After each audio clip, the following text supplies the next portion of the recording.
오늘은 변식용 울산시 의원 초대해서 울산의 뜨거운 핫 이슈였죠. 국립산업기술박물관 유치와 또 건립 계획 등에 대해서 다양한 이야기 나눠보겠습니다. 면 의원님 안녕하세요. 예, 반갑습니다. 어서 오십시오. 예. 먼저 우리 울산방송 청취자 여러분께 인사를 좀 부탁드립니다. 울산 우리 교통방송 애청자 여러분 반갑습니다.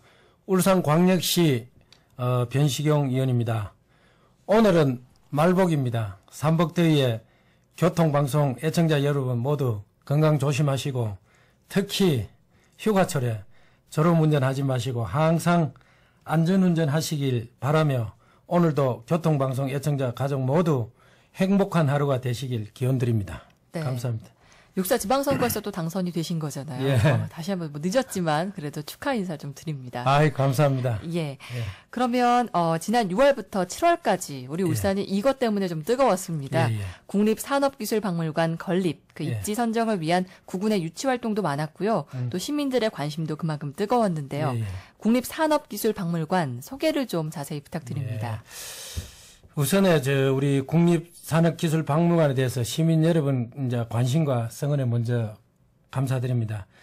이번에 울산에 유치된 국립산업기술박물관은 이제 그 기존 박물관하고는 완전 차별화된 시설이고 우리 과거, 현재, 미래를 이렇게 다 연결하는 우리나라 산업 역사를 한눈에 볼 수 있도록 이제 유물이나 기록 등을 전시하고 체험해 볼 수 있는 첨단 융합의 문화 공간으로 우리나라의 산업 주제를 한 최초의 박물관입니다. 네, 그렇군요. 그러면 일반 박물관과는 또 차이가 있을 것 같은데요. 많이 있죠. 네, 어떤 차이가 있는지 좀, 예를 들어 보면 김해 박물관은 이제 가야시대 역사를 전시했고 우리 경주 박물관은 신라시대 역사를 전시하고 울산의 고려 박물관은 고려 유물 전시 이런 걸 하는 겁니다. 그런데 산업기술박물관은 62년도 울산이 그 특정 공업 지구로 지정되면서 우리나라 산업의 첫 발을 디딘 이후에 지금까지 산업화 과정을 이제 특히 이제 울산 같은 데는 자동차, 조선, 석유화학, 포항은 뭐 제강산업, 사천의 항공산업, 구미의 전자산업 이런 그 우리 국가 발전이 축이 되었던 이런 기간 산업 시작에서부터 현재 테마별로 시간별로 이렇게 재구성해서 우리가 보고 듣고 오감 만족을 할 수 있는 아주 뭐 훌륭한 박물관입니다. 네, 뭐 그렇다면은 당연히 우리 울산에 세워질 수밖에 없는 박물관이네요. 그렇죠. 다소 늦은 감도 있지만 지금 이 산업기술박물관을 건립하려고 하는 취지를 좀 알았으면 합니다. 우리나라 이제 불과 40년 동안 짧은 기간 동안에 세계 최고 이제 산업 기술을 발전시켜 왔는 것은 사실이고, 또 세계가 뭐 놀랄만한 성장을 이루어왔다 아닙니까, 그죠? 그렇죠. 그래서 산업기술 그 발전 과정에 이제 체계적 연구와 유물에 대한 국가 보존 노력이 사실 미흡했습니다. 그래서 우리가 1945년도 해방 당시만 하더라도 GNP 1인당 50달러에서 지금은 24,000달러 약 한 480회가 이렇게 증가가 됐습니다. 그런데 전 세계 어느 현대사를 둘러봐도 이런 경제 발전을 이룬 거는 오직 우리 대한민국뿐이고 사실 우리가 이 국가에 사는 우리가 대단하고 저 역시도 대한민국 사는 우리가 대단하다고 생각하거든요. 그래서 이런 산업기술 발전에 어떤 자긍심을 가질 수 있는 구심점이 지금 필요하고 바로 이 구심점이 국립산업기술박물관 건립 취지라고 이렇게 보면 되겠습니다. 네. 뭐 앞서 산업기술의 유물 보존이 좀 미흡하다 이런 말씀을 하셨어요. 좀 더 구체적으로 설명을 듣고 싶습니다. 그리고 이게 지금 산업기술 사물의 이 보관 상태가 어떻게 보면 굉장히 심각합니다. 이제 대기업에서 주로 기업에서 보관을 하고 있는데 대기업에서는 창고에 보관하는 게 약 한 69% 이 어떤 자료에 보면요. 중소기업은 창고에 한 40% 보관하고 실제로 유물 전시도 대기업에서는 한 22%밖에 안 합니다. 특히 중소기업은 5%밖에 안 되고.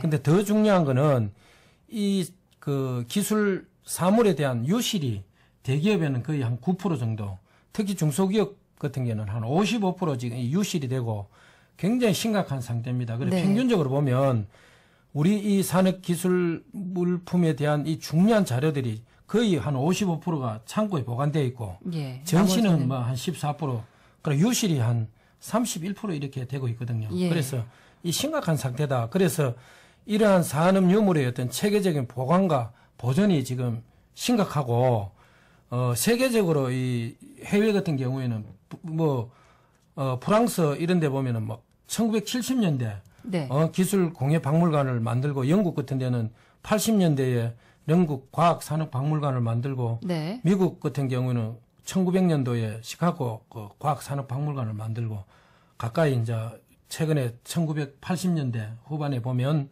프랑스의 그 라빌레트 그 과학산업관을 방문하고 그래서 그 국가에서 산업발전 역사를 되새기고 미래 산업의 어떤 방향을 제시하고 예. 국민적 어떤 자긍심 고취와 국가 브랜드 가치를 높일 수 있는 이런 시설이 우리나라에도 지금 현재는 꼭 필요하다 이렇게 생각을 하고 있습니다. 예. 산업기술 사물 보관 실태가 우리나라가 창고 보관과 유실률을 좀 집계를 해보면 86% 정도네요. 아, 이래서는 안 되겠죠. 안 되고 이제 지금이라도 이런 박물관을 만들어서 보존하고 우리 앞으로 미래 세대의 좋은 이렇게 관리해야 되는 시점이 늦었지만 해야 된다 이렇게 그래도 생각합니다. 해야죠. 또 이렇게 국가적으로도 의미가 크잖아요. 이런 시설이 울산에 오기까지 유치 과정도 좀 궁금하거든요. 간단히 설명을 좀 부탁드립니다. 이 이제 유치 과정이 보면 이제 그 2011년도에 정부가 산업기술문화공간을 만들어야 되겠다는 어떤 기본 방향을 거론을 했습니다. 네. 거론하고 그 당초에는 이제 서울에 용산에 건립하자고 이렇게 됐고, 그 용산에 이제 했는데 그 이후에 대한민국 산업 수도가 울산 아닙니까? 그렇죠. 그래서 이제 울산의 지역에 있는 분들이 당위성과 명분으로 2012년도부터 본격적으로 이제 유치 활동을 나갔습니다.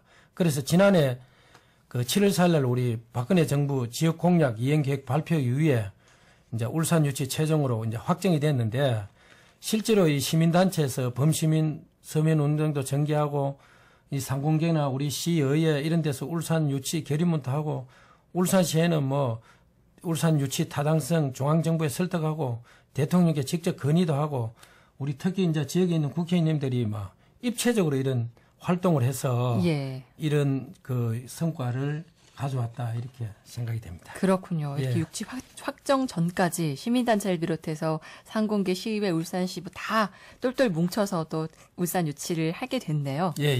저희 지금 잠시 40분 교통정보도 들어봐야 해서요. 교통정보 듣고 와서 계속해서 말씀 이어가도록 하겠습니다.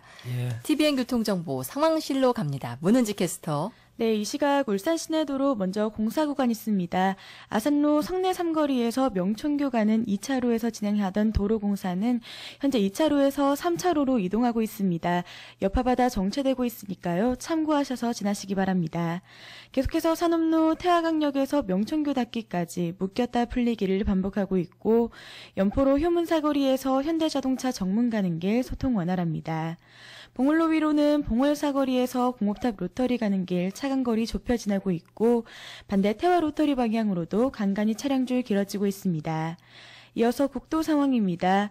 24번 국도 백천교에서 신사모교 가는 길 신호 앞에 주춤하고 있고 7번 국도 천곡사거리에서 중산교차로 가는 2차로에서는 도로 관련 공사로 인해 더디게 이동 중입니다. 지금까지 TVN 교통정보 상황실에서 문은지였습니다. 2148번으로 호계 신천 버스 정류장 못 미쳐서 신호대 2차로에 6시 30분부터 새벽 같은데요. 그때부터 지금까지 24톤 그 트럭이 고장으로 서 있다고 조금 전에 출장 수리를 하더니 못 고치고 그냥 가네요. 견인 조치해야 될 것 같아요 하면서 문자로 또 알려오셨네요. 그렇군요. 자, 저희 지금 TVN 초대석 변식용 울산시 의원과 함께 얘기를 나누고 있습니다. 국립산업기술박물관 유치와 건립계획, 계획 등에서 얘기를 해보고 있는데요. 자, 이 박물관이 건립이 되면 우리 울산에 또 어떤 효과가 기대가 될까요? 이 참 상당히 중요한 얘기입니다. 우리 대한민국이 더 나아가 세계적인 시설로 이제 이렇게 건립이 될 경우에 대한민국 산업을 대표하는 위상과 상징성 등이 글로벌 시대에 걸맞게끔 울산의 이 도시 브랜드 가치를 엄청 높일 수 있는 시설입니다. 이것이. 그래서 연구 용역의 분석을 보면 연간에 한 300만 명 정도 관람객을 예측하고 있습니다. 이거는 우리 장미 축제할 때 한 9일간 해도 그 대공원 옆에 한 300만이 왔거든요. 그래서 1일 평균 한 8,200명으로 보는데 이거는 열면은 훨씬 이거보다 더 많은 숫자가 올 것으로 예측하고 있습니다. 예. 그리고 이제 소비 이 지출로 지역 경제 활성화에 크게 이제 기여할 겁니다. 네. 그래서 경제적 효과로 보면 약 11조 정도 이렇게 효과를 볼 수 있고, 그 다음에 건립 소요 투자 효과 약 한 1조 원, 관람객이 와서 이제 소비 지출하는 게 한 7조 7천억, 그 다음에 울산의 기업체 한 100여 업체가 참여해서 그 전시 공간을 만들거든요. 그 이제 홍보관에 약 한 1조 8천억의 어떤 효과를 가지고 있고, 특히 이제 이 우리 국립산업기술박물관을 통해서 우리 구구 간에 이 시너지 효과도 대단할 거거든요. 이게 네. 오면 아침부터 저녁까지 봐야 됩니다. 그래서 이제 보고 나면 우리가 동구나 북구에 보면은 대항암이나 강동에 보면 우리 해양관광이 있지 않습니까? 예. 이런 해양관광. 그 다음에 울주군에 보면은 영남 알프스를 통한 이제 산업관광. 그 다음에 이제 그 우리 장센포 고래관광. 중구 그 구시가지를 중심으로 한 그 문화 역사 이런 관광 이런 쪽으로도 시너지 효과가 대단할 것으로 지금 예측되고 있습니다. 네, 예. 뭐 효과가 비용 면에서도 말씀을 해주셨고, 예, 대단합니다. 예. 네, 관광 면에서도 살펴봤는데 어마어마하네요. 예, 그렇죠. 지난 7월 29일 산업통상자원부가 예비 타당성 조사를 신청했다는 그 언론 보도를 보면요, 예. 박물관 건립 규모가 8만 제곱미터라고 하는데 이게 굉장히 큰 규모인 거죠. 예. 그래서 처음에는 이 당초에 막 정부에서 축소시키려고 굉장히 이래 우려도 있었고, 그런데 이제 산업통상부가 기재부에 얼마 전에 정부에 제출한 예비 타당성 조사라는 게 있습니다. 그래서 이제 여기 거의 이제 확정 규모인데, 그 우리가 막 평수로 쉽게 말하면 한 24,300평 정도. 예. 대단합니다. 그러고 건축비가 이제 이게 전액 국비가 나옵니다. 그래서 한 3,650억, 3,700억 정도. 네. 그래 나오고, 그다음에 그래서 요 규모가 2011년도 이제 정부에서 처음 구상 하나 하고 비슷합니다. 그런데 여기 이렇게 건립이 되면 우리나라 그 국립중앙박물관 있지 않습니까? 예, 있죠. 그거이 우리나라에서 제일 크고, 예. 이게 두 번째로 큰 규모입니다. 우리나라에서. 그리고 세계적으로 산업기술박물관 유사 종류에서는 세계에서 5번째 정도 이렇게 굉장히 큰 그 박물관입니다. 네. 그래도 이제 그럼 규모가 왜 그렇게 커야 되나 이런 우리 의구심도 가질 수 있지 않습니까? 그죠? 예. 그래서 이 규모가 커야 되는데 이 전시유물이 특히 울산 같은 데는 자동차, 조선, 석유화학 생산 설비 이런 것들이 굉장히 거대하지 않습니까? 네네. 특히 뭐 현대중공업 조선 같은 경우에는 배를 실제로 띄우는 도크 시설도 만들고, 예. 그래서 이런 어떤 대규모 시설이나 또 전문 박물관으로서 이제 국내 최대로서 우리 시민이 바라보는 세계적인 어떤 시설이 충분할 겁니다. 그럼 자동차 같은 경우에는 자동차 라인을 한다든지 하여튼 거기에서 한눈에 다 바라볼 수 있는 이런 시설들이 들어오기 때문에 네. 규모가 이렇게 크지 않으면 안 됩니다. 그렇군요. 예.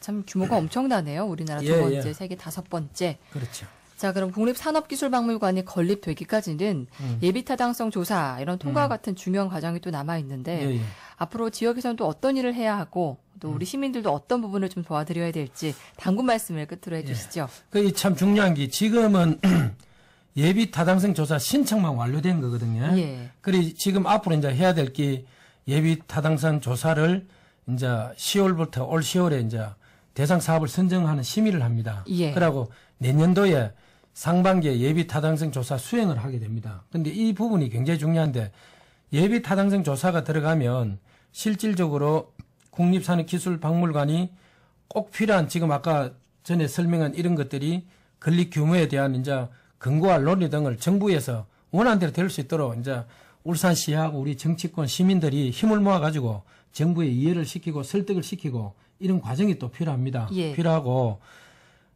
지난 7월에 우리 남구 대공원 일원에 이제 입지로 선정이 됐는데 사실 또 울산광역시에 대한민국 그 국립산업기술박물관이 유치되는 거지 남구에 유치되는 게 아니거든요. 예. 근데 또 지역의 구군 간에 또 여러 가지 또 약간의 어떤 갈등이 좀 있었습니다만은 예. 지금 봉합이 되고 이제는 우리 하나로 이제 뭉쳐야 될 시점이고 그래서 이제 말씀드린 것과 같이 이런 여러 가지 지금 과정이 앞으로 남았고 이 과정을 성공시키기 위해서는 시민들이 이제 관심과 성원이 절대적으로 필요하고 특히 우리 그 교통가족들 차에서 이렇게 홍보도 많이 해주시고 정말 우리 후손들이 정말 자랑스러운 대한민국 역사 시설물이 이제 하나 생기는 거거든요. 그래서 내 집을 짓듯이 혼을 다해서 이렇게 우리 시민들의 어떤 성원 속에서 이렇게 탄생되어야 되지 않나 이렇게 생각을 하고 있습니다. 예. 말씀을 들어보니까 변 의원님께서는 정말 이 국립산업기술박물관 유치를 위해서